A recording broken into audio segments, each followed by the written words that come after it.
우리가 함께 묵상하는 시편 85편 말씀은 바벨론 포로 생활에서 귀환한 유다 포로 귀환 공동체에서 노래했던 찬송시입니다. 유다 백성들은 70년간의 길고 긴 포로 생활 끝에 고레스 왕의 칙령으로 고향 땅으로 다시 돌아올 수 있었습니다. 이미 하나님께서는 예레미야 25장 11절에서 예레미야 선지자를 통해서 이스라엘이 바벨론의 치하에서 70년간 포로 생활을 할 것이라고 예언하셨으며, 예레미야 29장 10절에서 그 시간이 모두 지나면 다시 이스라엘을 회복시키실 것이라고 약속하셨습니다. 하나님의 약속대로 그 시간이 모두 지나고 다시 고향으로 돌아가게 되었으니 이스라엘 백성들은 이제 새로운 시대가 이루어질 것이라는 기대와 소망으로 가득 찼을 것입니다. 오늘 85편 1절에서 3절 말씀에 시인은 약속대로 유다 포로들을 고향으로 돌아오게 하시고 그들을 향한 진노를 거두시고 백성의 죄를 모두 용서하신 하나님의 은혜에 감사하는 찬양을 올립니다. 그러나 큰 소망을 품고 돌아왔던 포로 귀환 공동체의 기대와는 달리 새로운 시작은 결코 순조롭지 않았습니다. 밖으로는 주변 강대국과 대적들이 귀환한 유다 포로 귀환 공동체들을 압박했고, 안으로는 우상 숭배, 이방인과의 통혼 등 신앙적 문제, 불안한 사회 질서와 범죄 등 사회 문제, 극심한 가뭄 등 경제적 문제가 겹치면서 유다 공동체가 고향으로 돌아와 성전을 재건하면서 가졌던 열의와 다짐마저 퇴색하기 시작했습니다. 그러면서 유다 공동체 안에서는 과연 우리가 여전히 하나님의 언약 백성인가? 하나님께서 여전히 우리와 함께 하시는 것이 맞는가? 언약궤도 아무것도 없는 저 텅 빈 성전에 과연 하나님께서 이전처럼 임재하시는가? 비관과 회의가 백성들 사이에서 퍼져나가기 시작했습니다. 하지만 시인은 유다 공동체가 어려움에 처해 있다고 해서 신앙을 비관하고 하나님을 포기하는 것이 아니라 더욱더 하나님을 강하게 붙들고 의지해야 한다고 말하고 있습니다. 본문 4절에서 7절을 통해서 시인은 유다 공동체가 처한 고난이 공동체의 죄로 인한 하나님의 진노라면 과거의 백성의 죄를 용서하고 또 고향으로 되돌아와서 다시 하나님께 예배드리는 것을 허락하셨던 것처럼 지금 유다 공동체가 회개하오니 진노와 심판을 멈추시고 자비와 인자를 베풀어 주실 것을 하나님께 간구하고 있습니다. 그러면서 8절과 9절에 이르러서 시인은 방향을 돌려서 백성에게 선포합니다. 8절과 9절 함께 읽겠습니다. 시작.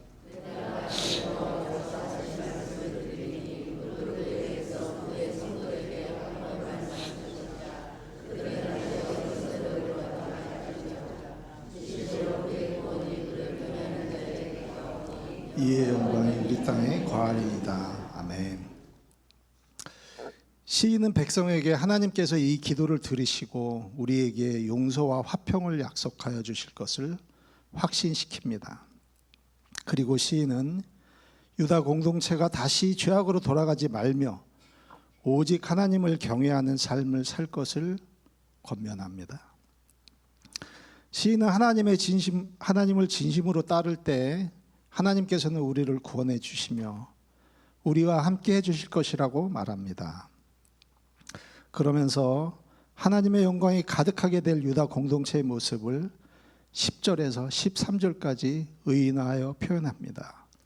10절에서 13절까지 다시 한번 함께 읽겠습니다. 시작. 인애와 진리가 같이 만나고 의와 화평이 서로 입맞추었으며 땅에서 솟아나고 의는 하늘에서 굽어보도다. 여호와께서 좋은 것을 주시리니 우리 땅이 그 산물을 내리로다.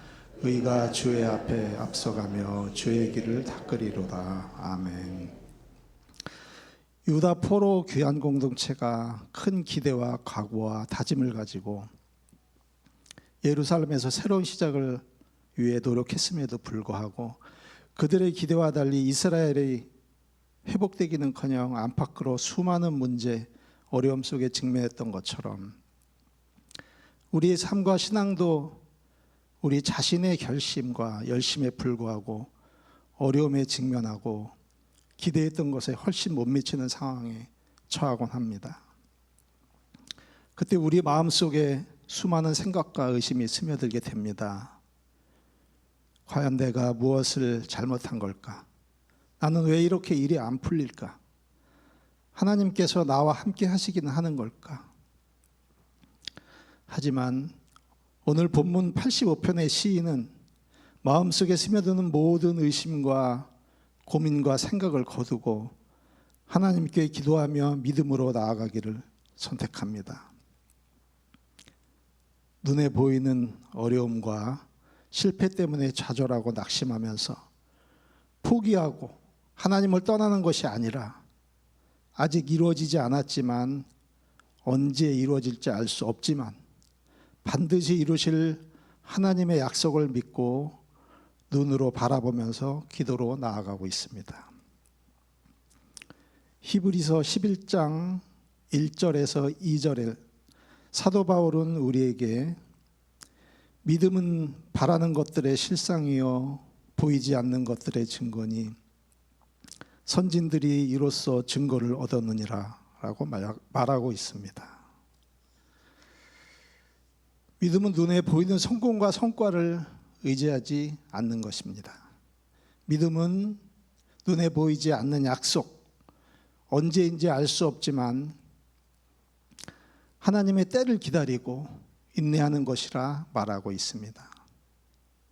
하나님께서 우리에게 약속이 이루어질 가능성이나 징후를 보여주지 않으시고 약속이 언제 이루어지는지 그 때를 구체적으로 알려주시지 않는 것은 우리가 하나님을 좋은 자로 두고 하나님의 도우심을 이용하는 것이 아니라 온전히 하나님의 주권을 인정하고 의지하고 기도하기를 바라시기 때문입니다. 이 시간 혹시 삶의 어려움, 신앙의 어려움 속에서 고민하고 좌절하는 성도가 계신다면 오늘 이스라엘의 회복을 간구하는 이 시편의 시인처럼 믿음과 기도로 하나님 앞에 나아가시기 바랍니다. 기도 가운데 내 삶의 모든 주권을 온전히 하나님께 맡겨 드리시기 바랍니다. 하나님, 이 문제는 이렇게 해결해야 하니까 이런 방법으로 이렇게 도와주세요라고 요구하는 것, 기도는 내 삶의 주권을 내가 잡고 하나님을 도구로 이용하는 신앙입니다. 하나님께서는 그분의 주권과 뜻에 따라서 세상을 다스리시기 때문에 이러한 신앙과 기도는 결국 하나님에 대한 원망으로 이어질 수밖에 없습니다. 믿음의 눈으로 불안한 현실을 바라보면서 인내하고 견디는 일은 결코 쉬운 일이 아닐 수 있습니다. 우리의 기도가 간절할수록 더욱 힘든 시간이 될 것입니다. 그러나 하나님께서는 항상 우리의 기도에 귀를 기울이시는 분이시라는 것을 기억하시고 누구보다 우리의 마음을 잘 알고 계시는 분이시라는 것을 잊지 마시기 바랍니다. 또한 누구보다 좋은 것으로 우리에게 주시기를 바라시는 아버지 되시는 분이시라는 것도 기억하시기 바랍니다. 우리가 그것을 잊지 않고 기억할 때 언제 기도를 들어주실지 알 수 없지만 가장 좋은 때에 이루어 주시기를 바라는 믿음으로 나아갈 수 있습니다.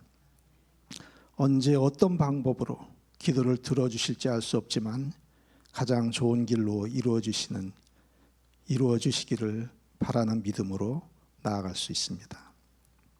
혹여 당장 우리 기도대로 해주시지 않을지라도 오늘 본문의 시인처럼 이 시간 믿음의 눈을 통해서 하나님의 주권과 행하심을 기대하며 바라시고, 우리가 사랑으로 하나님을 바라보고 또한 하나님이 사랑으로 다시 우리를 바라보실 때 감사와 기쁨과 은혜가 넘치는 삶을 살아가는 우리가 되시기를 간절히 소망합니다.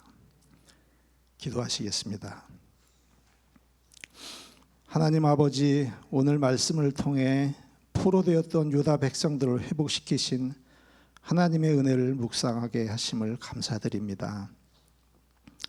온전한 회복을 기대했으나 실패와 고난으로 인해 절망하고 좌절하는 시편 시인의 모습처럼 우리도 기도와 달리 변하지 않는 삶의 모습과 해결되지 않는 삶의 문제들로 인해 절망하고 좌절했던 때가 얼마나 많았는지 우리의 모습을 다시 되돌아봅니다.